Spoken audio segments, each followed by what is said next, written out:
This footballer's had a record 51 transfers in an incredible 28-year career, experiencing promotion glory to FA Cup success. But what lessons can the striker pass on to the next generation of non-league talent? When you were 17, you played senior men's football for the first time. What was that like for a young kid going into a changing room in non-league? At the time, I didn't really look at it like that. I just thought to myself, I'm just fulfilling my dream in it to play football. And that's the most important thing at the time, just to play football. You had a few problems growing up. You spent time in prison, but you speak about how that changed your life. How did time inside help you develop as a human? It really helped me because obviously at the time, I like talking about it because obviously a lot of people think, oh, you went to prison and it was a bad thing. But I feel like that was the turning point in my career. Obviously going to prison, it made me believe in myself more. I had a man who believed in me called Andy Sinnott. He believed in me a lot and gave me hope. When I came out of prison, I was in the best shape of my life and I thought, why not? Why can't I just really knuckle down and just give it a good go? So when you're playing for Oxford United, you've got so many career highlights, the FA Cup game being won. What was the conversations like when you went out on loan for the first time? Because it was earlier on in my professional career, I went out on loan to Woking. And at the time, when my manager pulled me aside and he said, I feel like you need to go and play some games. And he said, I'll send you out to Woking. At the time, I didn't really think nothing about it. I just wanted to play football. But when I went out on loan, I got the buzz of playing football and I done really well my time at Woking because I was supposed to be on loan there for 3 months. I ended up only spending a month because I scored 5 in a 5 and basically my manager called me back. What was that conversation like when he called you back? He called me back and we had the Coca-Cola Cup game against Reading and he called me back and he said, Jeff, I'm calling you back. And I thought I'd done something wrong. And he said, no, he said, you've done very well and I feel like the best gives you opportunity to play in the first team. Why do you think you then sort of became a journeyman, as they say, in non-league football? I feel like the early stages of my professional career was like a lot of decisions I made was like wrong decisions. And at the time I had an agent who used to look after me and he passed away. Losing him was the really downfall for my career because obviously he used to advise me and give me good advice. And at the time I didn't have him to lean on, to talk to. And a lot of the decisions I made was on the back of my own. I don't have no regrets because it's part of my journey. But when I look back at it, I thought to myself, if Richard Cody was still alive, like a lot of people said, I could have been playing higher than what I did play at. Because at the time, a lot of people don't realise, when you're playing non-league football, it's a thing where your contract's only a season. Yeah. It's not like when you're in a professional game when you sign a 2-year deal and you're cemented through that club. And what it was, a lot of the clubs I played it for a season, then another club might have wanted me, offered me more money and I went to that club. And it was just a thing where managers wanted me. It wasn't a thing where I went to clubs and managers didn't want me. Obviously, I've had a lot of clubs, but every manager could say good things about me because obviously I've stamped my mark on the clubs where I've been at. Was there much loyalty back then? I feel like in non-league, there's not really any loyalty because not a lot of players stay at one non-league club for long. It's like 2 years max and then they move on. In non-league, there's not really much loyalty. In a professional game, like when you're in a professional club, yeah, there is loyalty then because it's different because clubs have to buy you. When you're non-league and you sign a non-contract, basically your contract's up and you can move on to another club. I saw on Wikipedia that you moved in one season, like multiple times. How difficult is that to settle into a new environment so many times during a season? Yeah, because that season when I was at 3 clubs, what people don't realise, at the time I was at Bristol Rovers, and what it was, the manager who brought me in to Bristol Rovers, Ian Atkins, right, he signed me on a short-term contract, and what it was, they basically put him on garden leave, and that means all the players who signed short-term deals, basically they wanted to get rid of you. And what happened, they got rid of me before the window actually opened. And that means I can't play for no one unless I go non-league. And that's where I had to, basically, I was playing for a few clubs just to tick over till January. And that's what happened where I played for quite a few clubs in that one season. But people don't know that. What was that like going in to be that quick fix sometimes? You know what, at the time, when managers are calling me in to help out where they are in the league and whatever, I looked at it as a good thing because every club I've gone in, all the managers could say, Jefferson's got us out of the trouble we was in. And I feel proud. It's not a thing where I look back and think, oh, I've had so many clubs and people look down on me. No, I feel really proud of myself because every manager who's had me, they'll say that I'm a great person in the change room, got on with the young players and he just got on with what he had to do on the pitch. Where did you enjoy your football the most? I've had quite a few clubs I've really had good seasons, but I could say hand on heart, I had a good spell at Wrexham. I scored quite a lot of goals for Wrexham because obviously I got a record there where it's never been beaten to this day now. I scored 10 in 10. I could say my good football I had was playing with Scotty at Woolstone. Me and him, and really we had a good, I was there 2.5 seasons and I'd done all right for them, done really well. Scott, do you think we'll ever see another Jefferson Louis? No, he's one of a kind.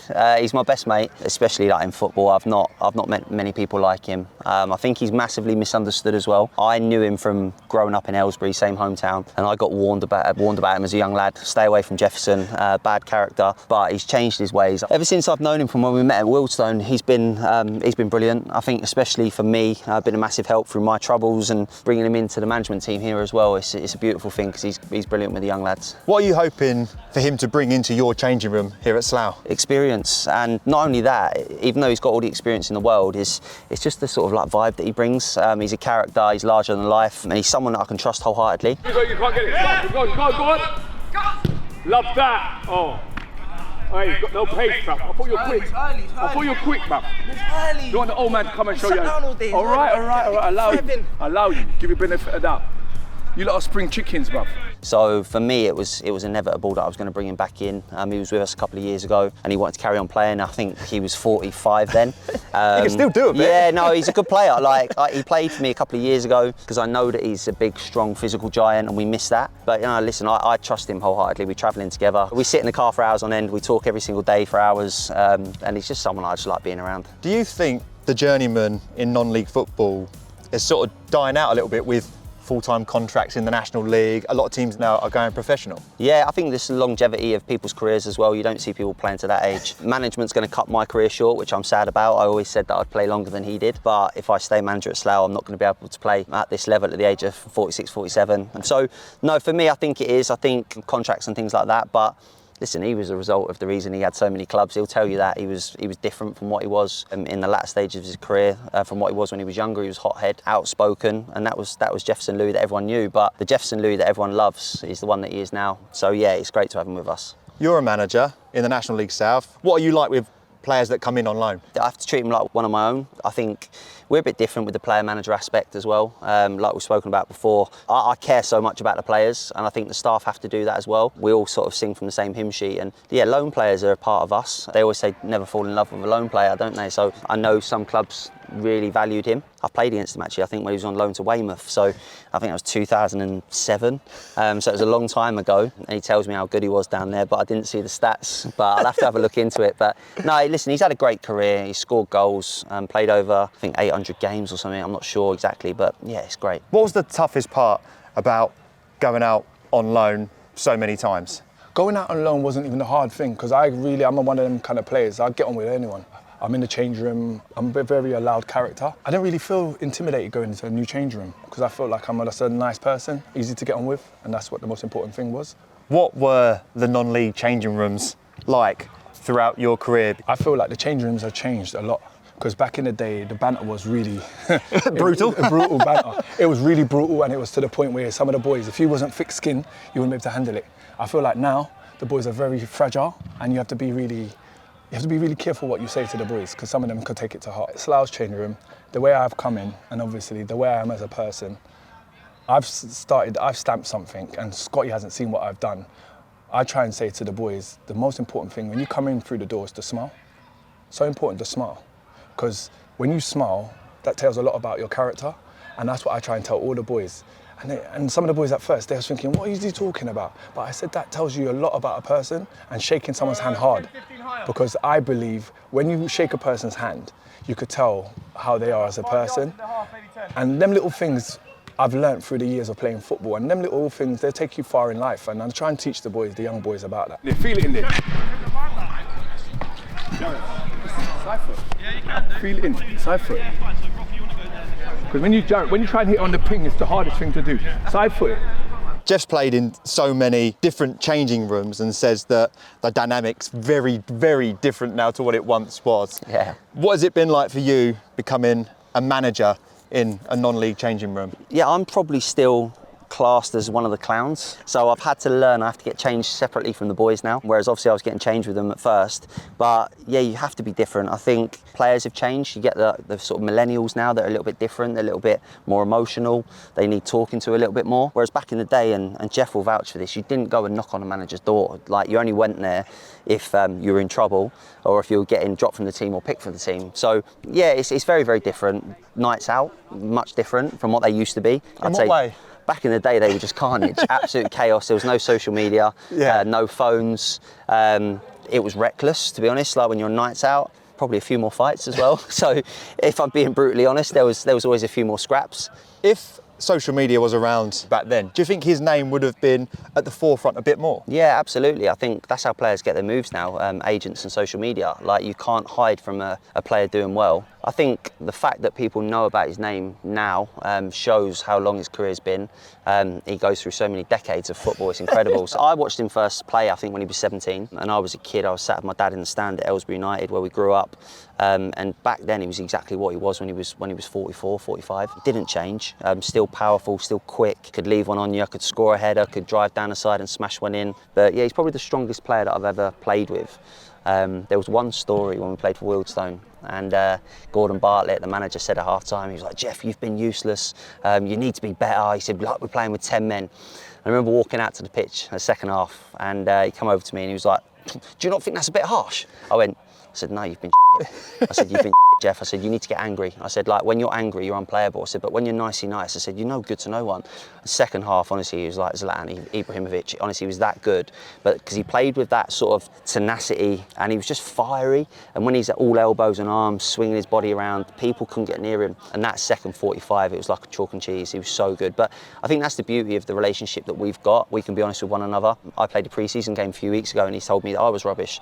So we've got that sort of... He's just been storing that one from Wealdstone, no, in the bank. Yeah, exactly that. But I think that's the old school mentality where, like, I'm not like soft. I can take criticism, and we're good for each other because he tells me when I've not been great, and I can tell him when he's not been great. So no, it's a good working relationship. Drive it across him. Love that. Finish. You know when you lot are playing the ball for him, yeah? Come on, man. Obviously the experience itself speaks for it, so having him there just for the boys to lean on for any questions, confidence is massive. No, it's good. You can learn from him. He's a funny character. So yeah, it's good to have him. You can learn a lot from him. He brings it up a notch.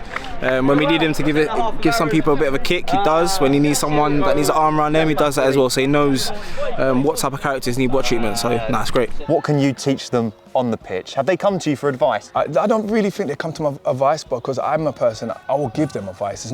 I'm not waiting for them to, because a lot of the boys are very shy and they're really reserved. I go and tell them, but the way I deliver it in a way where I'm not going to come across really in their face. I do it in a nice way, how I would want it done to me. Because it's so important for the big man, for him to pull out, to give him the space to really go up at the box. Love that, Jarrett. Touch, finish. Touch, finish. The players might be too shy to ask Jefferson for advice, so we got the players to tell us what questions they had for non-league's ultimate journeyman. How he sustained that kind of level for that long, that's the biggest question I'll ask him, yeah. Just to ask what it takes to get to the top level. Like all the commitments and all the sacrifices you got to make. How would you keep your legs intact for so long? Yeah, seasons are long. It's like 50 games. Fair play to him. He's played a lot of seasons, and he's played a lot of games as well. So I think the durability of his legs is definitely number one for sure. How did he maintain it? Like, as in the experience of for how long he went for? Just that, to be fair. Like, just any advice of experience. Yeah, just passing on the experience, to be fair. First one, to stay in the game for so long, is the love. To keep your body in shape, it'll be a thing where you have to live right and you have to eat right, because you put in good will come out. If you put in rubbish, rubbish will go out. I just feel like it's the love of the game, and that's how I am as a person. To this day now, obviously I'm not playing, but I show a lot of enthusiasm, and hopefully my enthusiasm can rub off on the boys, and that's what I try and tell them. It's like, it's the love. You could have all the ability in the world, but if you don't love it, you're not going to achieve nothing. You're not going to achieve the highest you could ever, the highest ceiling you want to achieve in your football career. And you're a prime example for that, because you must have loved football to do all the different moves. When I look back at it and I speak to some of my family members, and they said, they're so proud of me, because they said, we've never once seen you down, in the sense where you feel like you want to quit football. You're always happy. You're always trying to find a positive out of a negative, and that's how I am as a person. And that's why I feel like to myself, a lot of people said, "Oh, you're retiring now. Why? You still seem like you could still play." But I said to myself, I'm going to stop when I want to stop. I'm not going to stop when football makes me stop. And yeah, I feel like it's the best opportunity for me to stop now and just give something back to all these young players. How much has non-league football changed over the years? It has. It's changed. You know what I feel like? Non-league football has changed in the sense where they're trying to do it more professionally. Like a lot of things, they got a lot of people around the club now. Back in the day, they never had so many people like they have now. Like coaches, they have people to do with data, they got dietitians, they got everything. They got so many physios. Back in my day, there's one physio, manager, assistant, and that's what it was. But now football's changed so much. But it gives the boys more of an opportunity to reach that high level. But it's down to them if they really want it. You had an incredible career. You've scored many, many goals. The one that sticks out in the FA Cup, Oxford versus Swindon. Tell us about the emotions of scoring a goal that means so much to so many fans. At the time when I scored the goal, I didn't realise how much it meant to the fans till after. And to this day now, I went and play a testimonial game at Oxford United, and the fans to this day now, they're still chanting my name, and I'm like a legend. That must be so good. Yeah, it's like I'm always been a legend down there, and the boys, they say to me, like, I don't know what you've done for this club, but they love you here. They love you with a passion, and yeah, I feel really proud. And that goal meant that Oxford drew Arsenal, the team that you support. What was that like? Because Arsene Wenger was waiting for you as well. We need to shake your hand. Yeah. The feeling, the build up to the game was unreal, because when we spent the night over in the hotel, and like when they was talking to me and they were saying to me like, we're going to Highbury tomorrow, in my head I was thinking, I can't believe it's really happening. And then obviously when we got to the door, and then I realised we're at Highbury now. Yeah. And then when the door got opened for me and Arsene Wenger was there, ready to shake my hand, it was unreal, and it's a feeling I will never forget for the rest of my life. The result in that game didn't matter at all. I know you guys lost, but at the end of it, you got Robert Pires' shirt. Is that right? Where is that shirt now? Is it hanging up somewhere? Yeah, that shirt is in a frame and in my loft, and yeah, it's ready to be put up in the rest of my house with my rest of my shirts I've got through the years. What other ones have you got? Have you collected any good ones? Yeah, I've got Zola, Nicholas Anelka. I've got a few of my friends who I've played against in the league. I've got quite a few shirts. I've got quite a few. What does it take to get to the professional game coming from non-league? The most important thing is you're going to get a lot of people who are going to say you can't do it, and the only person who can't do it is yourself. And what it was at the time, you need someone around you who actually believes in you. And sometimes for me, my family members believed in me, but I had someone who not related to me at all, and he showed me a lot of belief, and he was like a father figure for me, and he believed in me, and that gave me a lot of fire in my belly. And I thought from that, gave me the really push that I'm going to try and do something. You've played under a lot of managers. Which ones stick out? Brian Little, when I was at Wrexham, he made me believe in myself, because the way he used to talk to me, he made me feel really important. And yeah, he made me like reach to the heights of like, I was done very well at Wrexham. What does it take to be a top non-league striker? For me, how I modelled myself, I feel like as a striker, you have to be a nuisance in the box. And when I mean a nuisance, I mean physical nuisance. It's so important what I used to do. I used to model myself at the time like Didier Drogba. I used to love Drogba, and he's a nuisance. And that's how I was on the pitch. No defender could ever say they had an easy day playing against Jefferson Louis. Has that big nuisance striker sort of disappeared in non-league? Yeah, I think they have. We've got one, Jordan Greenidge, who's probably same size as Jeff, and that's why I brought Jeff in, because there's quite a few strikers here I think that can learn from him, because he did both sides of the game. He could run as well, he was quick. So for us, it was an easy decision. As soon as I actually rang him one Friday night and said, I've got a bit of an ultimatum for you. He was like, yeah, go on, what is it? I said, hang your boots up and join our management team, or carry on playing. He was like, I'm joining you all day long. Straight away, it was that quick. He's been saying to me for about the last probably year, like, I regret leaving, I want to be part of your team, this, that and the other, and he made the decision like that. So when someone makes that decision that quickly, you know you've made the right one. What do you think the biggest lesson non-league players, not just in your team, but in the whole football market, can learn from Jefferson Louis? We're all from different backgrounds. Like, I had a really nice upbringing. I got brought up in a sort of like sleepy little village, and I know that some of the boys are from completely different backgrounds to what I am. I remember saying to Jeff one day, you can't be the same person on the street as to what you are at football. It just doesn't work. It's never going to work. And it was probably only, 2015 when we played together? So it was only 10 years ago, so it would have been towards the end of his career, but I don't think you can be. I think you have to be a different type of person when you come to football, or you don't last. And I think he's kind of figured that out, maybe a little bit too late, because he probably would have had an even better career than what he did. So I think that's the biggest thing. You have to be adaptable as a person, and I think he's figured that. Do you think Jefferson Louis will be the ultimate football journeyman for the rest of the time? Is it a dying breed, the journeyman? Yeah, it is, because I don't feel like not trying to blow my own trumpet, I don't think there's not going to be many strikers out there like me and playing for a length of time like myself. Hopefully there might be someone who'd be better than me, but I just feel like myself, it's going to be hard to take my throne in that sense. Jefferson, thank you so much, mate. Thank you very much.